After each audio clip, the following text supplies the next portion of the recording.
안녕하십니까. 암호화폐 정보를 전달해 드리는 닥터 비트맨입니다. 네, 평일의 절반, 수요일도 슬슬 마무리되고 있습니다. 어떻게 오늘 하루 잘 보내셨나요? 이제 오늘은 그 어느 때보다 크립토 마켓의 낙폭이 꽤나 컸습니다. 이제 순식간에 다시 회복세의 모습을 현재도 보이고는 있지만 이 투자자분들의 놀란 가슴을 진정시키기까지는 시간이 꽤나 걸렸던 것으로 보이는데요.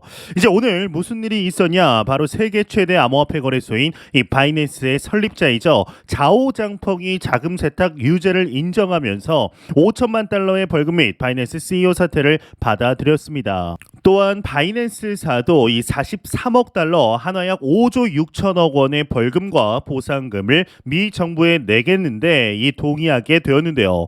이 미 정부는 자오장펑 CEO에 대해서 이 18개월 징역형을 구형할 예정이었습니다. 이 바이낸스는 합의에 따라서 정부 지명 기업 감시인을 임명하는 데 동의하게 되었는데요. 이 CG는 기업 감시인이 지명된 시점부터 이제 3년 동안 바이낸스 경영에 전혀 관여하지 못하게 된 것이죠. 이 자오 CEO와 바이낸스사는 미 캘리포니아주 시애틀의 연방 법원에서 유죄를 인정하게 된 것인데, 이에 해외 언론들은 전 세계 암호화폐 거래액의 무려 3분의 1을 차지하는 등 암호화폐 시장에서 강력한 핵심 중개 역할을 해온 이 바이낸스와 자오 CEO의 유죄 인정이 암호화폐 업계의 기념비적인 사건이라고 강조하게 됩니다. 이제 이번 유죄 인정은 이달 초에 샘 뱅크먼 프리드 이 FTX 암호화폐 거래소 설립자가 유죄 판결을 받고 FTX사가 붕괴한 데 이은 것이라고 볼 수가 있는데요.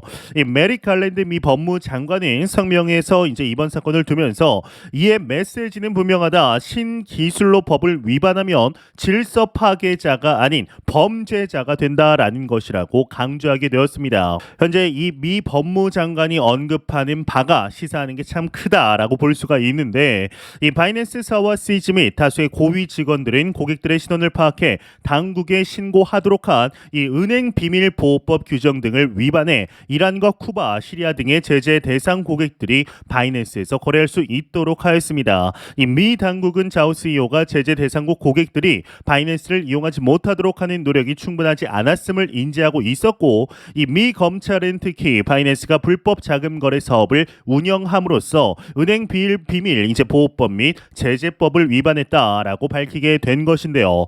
이 처음부터 자오 및 다른 자금 담당 임원들이 고의로 미 법률에 따른 규제를 이행하지 않고 미국 시장에서 이익을 내는 일에 관여했다라는 것이죠. 이 바이낸스는 이 밖에도 불법 해외 송금 외에도 이 바이낸스가 고객으로 삼을 수 없는 미국 소재 기업들과도 거래를 하였습니다. 이 자오 CEO가 소유한 별도 회사 바이낸스 US가 미국의 자금 세탁 방지법을 준수해 운영을 해야 하지만, 이 자오 CEO와 임원들은 이제 바이낸스가 큰 고객들을 직접 상대하는 것이 낫다라고 판단한 것인데, 이 자오의 경우는 미국의 큰 고객들과 바이낸스 거래 사실을 숨기며 미 감독기관에 걸리지 않도록 감추는 데 동조를 하였죠.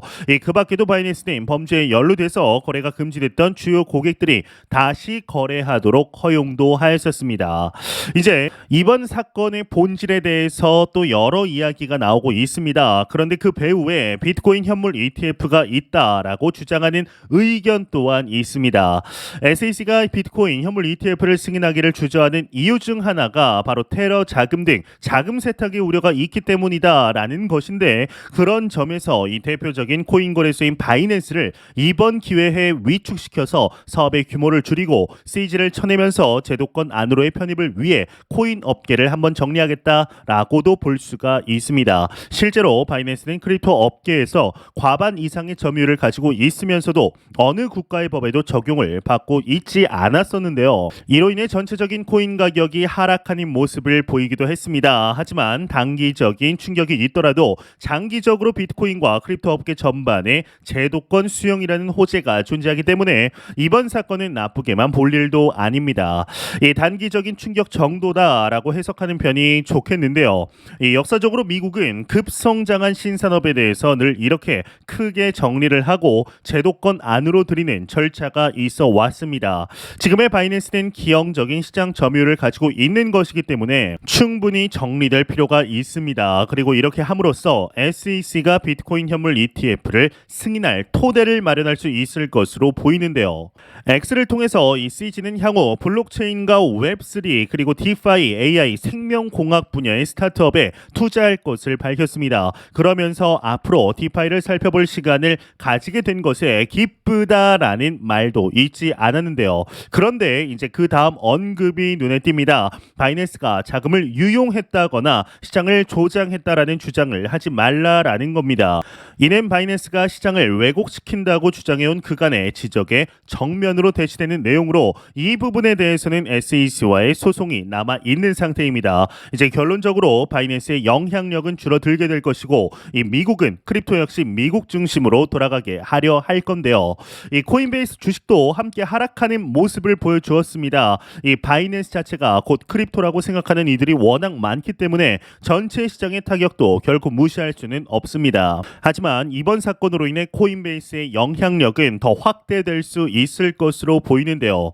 이 장기적으로 미국의 플랜이 제대로 먹혀든다면 코인베이스는 성장하게 될 겁니다. 블랙록의 현물 ETF 관련 파트너 기업도 코인베이스입니다. 이 코인베이스가 점유율을 높이고 시장 장악력이 어느 정도 수준을 만들어낸다면 이 비트코인 현물 ETF에 대한 안정성도 담보가 됩니다. 이 부분은 크립토 투자자들이 간과해서는 안 될 내용이다라고 볼 수가 있는데요. 이와 더불어 106만의 팔로워를 가지고 있는 비트코인 애널리스트 이 윌리우가 비트코인 가격 등고선 차트를 공개하면서 흥미로운 해석을 내놓았습니다. 단순히 차트를 보여주면서 비트코인이 오르니까 같이 가자 뭐 이런 식의 해석이 아니라 나름의 통찰이 있어서 투자자분들이라면 비트코인의 투자자분들이라면 꼭 봐야 할 내용이다 라고 생각을 좀 했는데요. 물론 현재 비트코인을 매수할까 말까 고민하는 분들에게도 분명 도움이 될 만한 트윗이다 라고 생각합니다. 일단 우선 해당 차트는 누구나 알 수 있듯이 비트코인의 가격을 나타낸다라는 사실을 쉽게 눈치챌 겁니다. 그런데 마치 이 연필을 손으로 문지른 것처럼 우측으로 길게 자국이 나 있는 것을 볼 수가 있는데요. 이제 이 차트를 통해서 우리가 알 수 있는 가장 중요한 사실은 앞으로 비트코인이 3만 불 이하로는 떨어지기 어렵다라는 것입니다. 이 윌리우는 비트코인 공급의 이제 등고선 지도라도 죄송합니다. 이 윌리우는 비트코인의 공급의 등고선 지도라고 이 차트를 이제 명명했는데요. 실제로 이 차트를 보게 되면은 마치 등고선처럼 여러 개의 선이 겹쳐져 있는 것을 확인할 수가 있습니다. 이 조밀한 수평 밴드는 투자자들 사이에 강력하게 합의된 비트코인의 가치를 반영해서 공급의 상당 부분이 투자자 간 이동한 지역을 나타내게 됩니다. 그러니까 이 등고선 라인이 조밀하면 조밀할수록 투자자들이 비트코인에 더 가격 높은 가격을 받아들였다라고 해석할 수 있겠습니다. 그리고 비트코인은 다음에 세 가지 조건을 가질 때마다 가격이 상승해 왔습니다. 이 첫 번째 가격의 경우는 첫 번째 조건은 합의된 가격의 강력한 밴드입니다. 그러니까 비트코인이 이만큼 상승을 했지만 충분히 그 정도의 가격을 지지할 만하다라는 컨센서스가 투자자들 사이에서 만들어졌다라는 겁니다. 두 번째는 약세장에서 벗어난 상황이며 마지막 세 번째는 다음 반감기로 이어지는 시기입니다. 이 세 가지 조건을 듣고 깜짝 놀라시는 분들도 계실 겁니다. 정확히 지금을 염두에 두고 이야기한 것 같은 착각까지 불러일으킬 정도이기 때문입니다.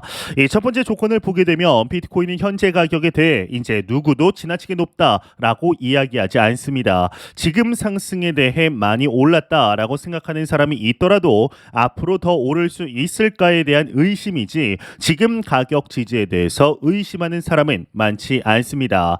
이제 나머지 조건들도 마찬가지입니다. 비트코인이 현재 약세장을 벗어서 상승 사이클로 진입하는 초입에 있다라는 것은 플랜 B를 비롯해서 다양한 이제 비트코인 인플루언서들이 공통으로 말하는 내용입니다. 거기에 더해서 다음 반감기로 이어지는 2024년을 앞에 두고 비트코인은 충분히 상승할 준비를 마쳤다라고 해도 과언이 아닌데요.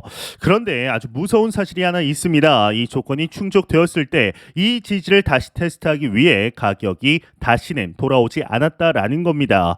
그러니까 지금의 3만 불 가격 또는 그 위아래로 일정 가격에 대한 리테스트는 앞으로 없을 거라는 말이죠. 아직도 15K 즉 15,000달러로 가격이 돌아오길 기다리는 투자자들이 있다면 욕심이라기보다는 이제는 망상에 가깝습니다. 이 비트코인은 어째서 지금껏 이렇게 위로만 상승했을까요? 이 비트코인은 이미 포화 상태인 상품 시장과는 거리가 아주 멉니다. 이 비트코인을 비트코인을 상품으로는 분류는 하고 있는데 정확히 말해 상품은 아닙니다. 비트코인은 화폐로 태어나 가치 저장 수단으로 진화를 했고 결정적으로 블록체인 생태계 그 자체가 되었습니다. 13년간 우리는 비트코인의 광범위한 채택을 보아왔으며 많은 대통령 후보들이 비트코인의 도입을 주장하는 것을 두 눈으로 보고 있습니다. 실제로 얼마 전에 아르헨티나 대통령 후보들 전반적으로 이 비트코인을 법정화폐로 대체해야 된다라는 이야기를 했죠. 실제로 친비트코인적인 행보를 보이는 인물이 아르헨티나의 대통령으로 당선이 되는 날이 왔습니다. 2010년 비트코인의 네트워크 사용자는 1만 명에 불과했지만 현재는 무려 3억 명이 넘는 사람들이 비트코인을 가치기술 저장소로 이용하고 있습니다. 이제 현물 ETF가 다음 상승 앞에서 기다리고 있죠. 이 상승 못할 거라는 생각 자체가 참 넌센스이지 않을까라는 생각이 듭니다. 네, 공포탐욕 지수 한번 보도록 하겠습니다. 오늘 가격이 좀 하락해서 그럴까요? 이제 전날 대비 8포인트, 9포인트 하락한 이제 62포인트 기록하고 있습니다. 그럼에도 여전히 그리드 이 탐욕 단계에 나타내고 있는데요. 이 지수는 0이면 공포, 100이면 낙관을 의미하게 되죠. 네, 참 코인마켓에는 정말 하루가 다르게 많은 뉴스가 나오는 업계다라고 생각을 합니다. 매년 역대급 충격의 소식이 반드시 나오게 되는 것 같습니다. 이제 작년이죠. 2022년 5월에는 루나 사태 그리고 11월에는 FTX 사건들 같은 것들이 터졌고 이제 올해는 좀 이제 괜찮나 싶더니 올해 초에 실리콘밸리뱅크 파산으로 시작해서 이제 올해는 CEO의 CG 바이낸스 CEO의 CG가 사임을 한다라는 소식까지 전해졌습니다. 이 모든 뉴스가 코인 가격을 낮추는 것은 아닌데 이 충격적인 뉴스라는 것이 원래 시장에서 부정적으로 작용할 수밖에는 없겠죠. 이 바이낸스가 시장에 가지는 영향력을 생각할 때 CG의 사임은 마치 크립토 업계가 망하는 것 같은 느낌을 주기에 충분한 겁니다. 이럴 때는 과거 사례를 한번 살펴볼 필요가 있는데 과거의 인물들의 이야기가 될 수 있지만 이제 마운트곡스 거래소 해킹 사건을 한번 생각을 해보죠. 일본에 거점을 둔 이 거래소는 당대 최대 거래소였습니다. 하지만 현재 이 마운트곡스를 아시는 분들이 많이 있으실까요? 그리고 실제로 사용하셨던 분들이 있으실까요? 당대는 최대 거래소였지만 결국 문을 닫게 됩니다. 아직도 이 사건으로 인해 잃어버린 비트코인을 못 받은 투자자들이 놀랍게도 대부분입니다. 2017년에 불장이는 어땠을까요? 당시 세계 1위 거래소는 놀랍게도 빗썸이었습니다. 그랬던 빗썸은 이제 국내에서도 2위 거래소에 지나지 않습니다. 그리고 바이낸스 거래소가 지금까지 왕자의 자리를 가지고 글로벌 거래소로 명성을 떨치고 있습니다. 이제 많은 전문가들이 이번 CG 사임과 이제 합의금을 근거로 바이낸스의 시장 장악력이 낮아질 거라 말합니다. 그렇다면 새로운 거래소가 떠오르게 될 것이고 그 거래소는 아마도 미국 거래소가 될 가능성이 매우 높습니다. 그래야만 미국에서 비트코인 현물 ETF가 승인될 토대가 마련되기 때문이죠. 그렇다면 지금의 코인 가격 하락은 크게 우려할 일은 아닙니다. 이 37,500달러 수준에서 있던 비트코인의 가격이 한때는 36,000달러가 이제 무너지기도 했었습니다. 하락이 컸던 만큼 투자자들의 충격도 컸던 거죠. 하지만 장기적으로 이런 일은 절대적으로 코인 가격 상승에 영향을 끼치지 않습니다. 지난 2022년 11월 FTX 사태를 떠올려 보면 11월에 엄청난 큰 하락이 있었지만 이후 꾸준히 올라왔습니다. 그때 분위기 지금 영상 보시는 투자자분들 대부분 그때 실제로 투자하셨던 분들이라 생각을 하는데 그때는 정말 코인마켓이 망하는구나 없어지는구나 라는 분위기가 팽배했습니다. 2017년부터 장기 투자를 이어오고 있는 저조차도 두려움이 들었던 것이 사실입니다. 거래소 중심으로 코인 생태계가 움직이고 있는 것 같아 보이지만 결국 코인은 개별적인 네트워크 안에서 움직이기 위해 고안이 된 것입니다. 따라서 거래소가 아무리 흔들려도 결국 코인은 존재하게 마련이고 그것이 본래 비트코인, 이더리움 같은 메인넷을 가진 코인들이 바라는 세상입니다. 이제 그런 점에서 이런 개별 이슈로 인한 큰 폭의 하락은 늘 그렇듯 매수 타이밍이었습니다. 지금 하락에 비트코인을 매수해도 되냐고 묻는다면 물론 예스입니다. 비트코인은 장기적인 우상향을 담보하는 투자 자산이죠. 하락할 근거 근거는 불장 이후의 크립토 윈터 정도입니다. 바이낸스가 지면 또 다른 거래소가 나타날 겁니다. 이 비트코인이 대규모 하락을 한 것은 맞고 당분간 혼란이 빚어질 가능성도 높지만 개인적으로는 장기적으로 볼 때 절대로 걱정할 필요가 없습니다. 이 본래 가치 있는 자산인 모두가 두려워하고 불확실성이 클 때 매수 기회였습니다. 쌀 때 사서 비쌀 때 판다라는 것은 모두가 외면할 당시에 타이밍을 잡아야 한다라는 말과도 같죠. 투자에 뛰어드는 대부분의 사람들은 너도 나도 돈을 벌었다더라 라는 이야기를 들었을 때 매수합니다. 그래서 돈을 제대로 벌지 못하는 거죠. 이 모두가 외면하고 모두가 두려워할 때가 비트코인을 매수해야 할 가장 적기입니다.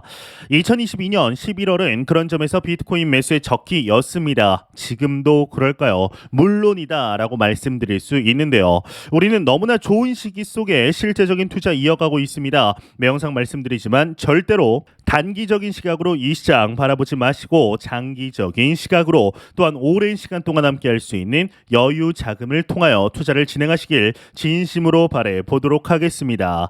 네, 제가 준비해온 소식은 여기까지입니다. 영상이 도움이 되셨다면 구독과 좋아요 그리고 광고 한 편만 처음부터 끝까지 시청 부탁드립니다. 이 채널은 오직 광고 수익으로 운영이 되게 됩니다.